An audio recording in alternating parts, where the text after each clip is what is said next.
How to remove instruments from favorites in AvaTrade application. Hi everyone, welcome back to Trading for Beginners. If you are trying to manage your trading watch list on AvaTrade app, here's how you do it. First of all, open the AvaTrade app on your phone and log into your account. On the home screen after logging in, go ahead and look for the watchlist tab from the top and then click on the pencil button right under the watchlist tab.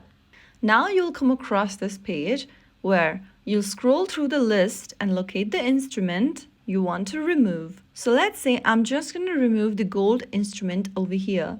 To remove it from the favorite list, tap on the tick mark right in front of the instrument you want to delete, and once it is unchecked, you can get back to your favorite list, and now you have successfully removed the chosen instrument. The instrument will now disappear from your favorite list. So that's it. You've successfully cleaned up your watch list and made your trading screen more organized. Keeping only your important instrument helps you to trade faster and smarter.